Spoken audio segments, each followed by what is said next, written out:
Vermes, insolentes, inúteis, bando de lixo e miseráveis. São insultos que fazem parte do repertório de Vegeta contra seus oponentes ou até mesmo de aliados, pois ele é maior que todos, é o príncipe dos Saiyajins. Esse seu comportamento, em meio a uma personalidade cheia de complexidade, conseguiu conquistar muitos fãs. Este é o segundo vídeo sobre o nosso Vegeta de Dragon Ball Super. Quem não assistiu a primeira parte, clica aí no card e confere. Aproveita, já dá aquele like, se inscreve no canal e assiste até o final. Eu tenho certeza que valerá mais de 8.000. Pessoal, antes de iniciarmos de fato o vídeo, eu vou explicar qual vai ser a dinâmica dos nossos vídeos. A partir de agora eu vou iniciar o vídeo comentando palavras-chave do que virá pela frente em relação à psicologia.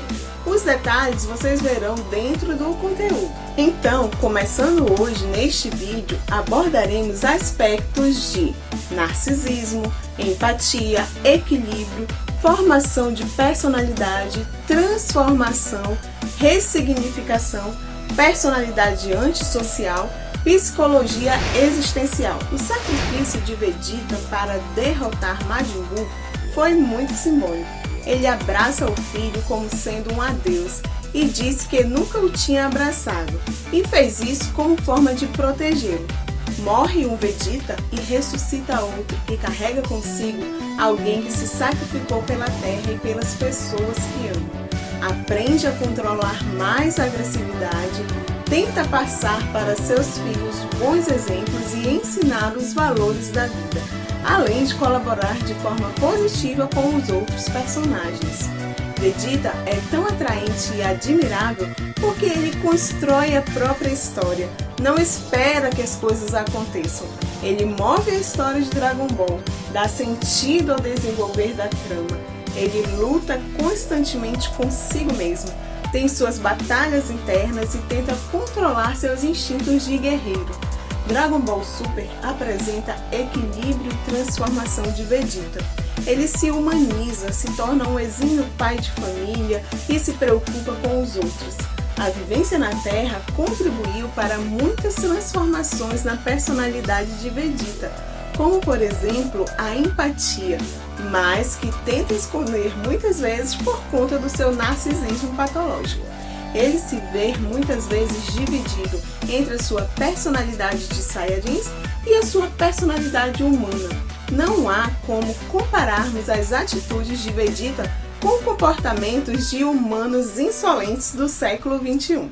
O primeiro ponto é a cultura em que ele estava inserido, que envolvia sobrevivência e disputas. A história que ele vivenciou na sua vida o levou a apresentar traços de personalidade antissocial. No entanto, essas características eram comuns na sua cultura. Prova disso é que, após Vegeta passar a conviver na Terra e a vivenciar uma outra cultura, passa por um processo de transformação. A questão principal é que ele não tinha mais as mesmas necessidades de sobrevivência. A evolução dele foi enorme e bastante significativa. A personalidade começa a se formar na infância, durante os primeiros anos de vida. Recebemos influência de quem convivemos e onde estamos inseridos.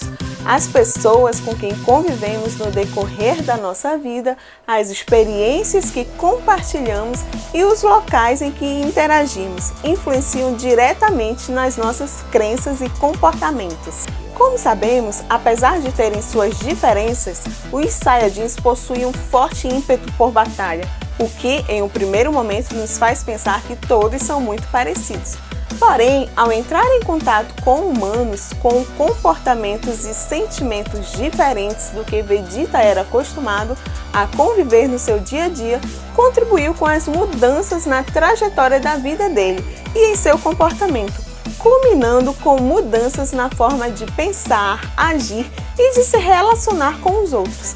Assim, o meio em que estamos inseridos influencia nossa percepção e os nossos sentimentos. Quando Vegeta compreende esse meio, ele ressignifica sua identidade. As questões ambientais exercem grande influência nos aspectos da nossa personalidade, além, é claro, dos fatores hereditários. Não podemos esquecer que Vegeta carrega o sangue da nobreza e dos Saiyajins. Então, eram forças opostas atuando no psiquismo dele. Ele começa a enxergar que o mundo não gira apenas ao redor dele, mas existem outras pessoas com quem se preocupar, como a sua família. Antes ele lutava com todos e matava para se sobressair e se afirmar como o guerreiro mais forte do universo. Agora ele luta e se esforça para defender o mundo em que sua família vive. Ele se torna a melhor versão de si mesmo, passa a ter uma relação melhor com Trunks, cuidados e afeto por Bra. O Torneio do Poder mostra o ápice de seu amadurecimento e o crescimento é visível. Ele superou seus limites, mágoas e erros do passado. Trabalha com seus aliados, demonstrando boa relação e evolução em trabalhar em equipe.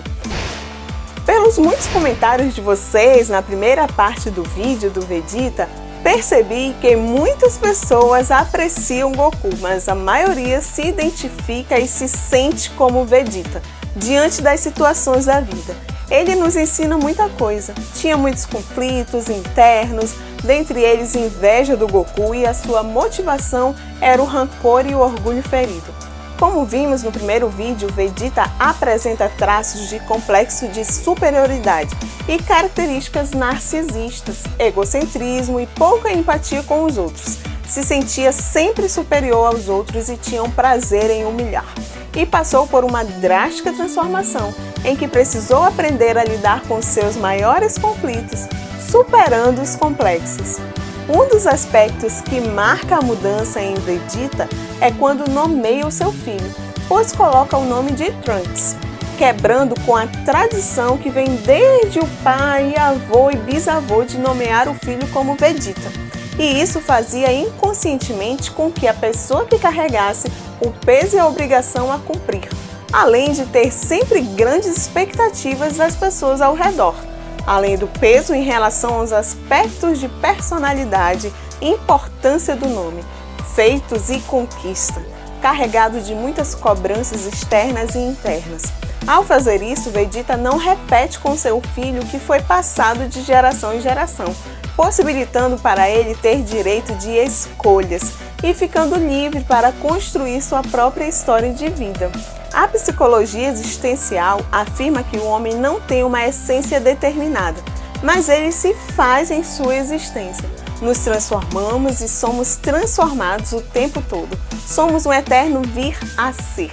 Apesar de sua rigidez ao se tratar de sua família, Vegeta sempre deu prioridade. Ele é consciente do que passou no decorrer de sua vida e não quer que se repita o mesmo com o filho e com a família. Quer apenas que Trunks seja seu filho e não apenas um guerreiro, embora jamais deixe de se orgulhar dos feitos e do potencial de seu filho. Exemplo disso foi ter rejeitado o convite para ir ao Torneio do Poder para ver o nascimento da sua filha Bra, pois Bulma estava grávida e resolveu acompanhá-la. Vegeta é um bom pai. Talvez o fato de não ter um pai ou por sua vivência com o seu pai não ter sido de amor e cuidado, mas de expectativas de se tornar o melhor guerreiro. Desde pequeno ele aprendeu a ser um guerreiro e não demonstrar emoções como empatia ou amor, mas se tornou em alguém capaz de amar e ter empatia com as pessoas que convivem, cuidando com muito zelo da sua família, do seu jeito. Bulma é quem melhor compreende Vegeta e sua personalidade. Ele sempre escuta Bulma. Vegeta participa da vida de Trunks, mesmo sendo rude e agressivo muitas vezes nas palavras, mas mesmo assim demonstrava cuidado e carinho. A família que ele formou com Bulma é a maior manifestação do quanto sua personalidade e valores foram moldados. A maior demonstração de amor por Bulma é quando ela é ferida por Bills, o que desperta em Vegeta seus instintos mais primitivos de Saiyajins.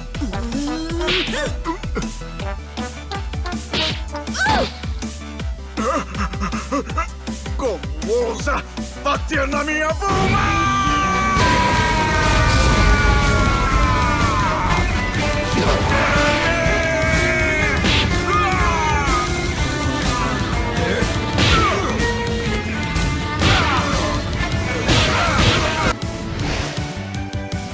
Vegeta ama do seu jeito. Ele cobra muito o filho, mas também carrega muito afeto. Mas nem sempre é demonstrado, por conta de seu jeito peculiar mesmo de ser.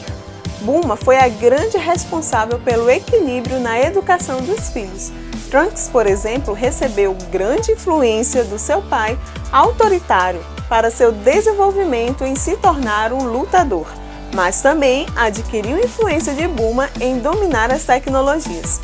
Uma característica interessante de Vegeta é a responsabilidade que ele traz para si mesmo, de ter que resolver tudo sozinho, mas na verdade ele não consegue sempre, o que influencia no controle das suas emoções.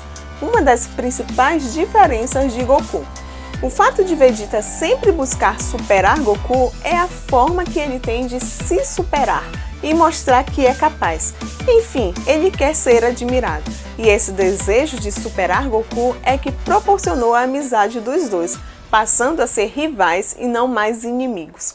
Ele nunca deixou de treinar, mas a motivação dele mudou para se tornar mais forte para proteger quem ele se importava.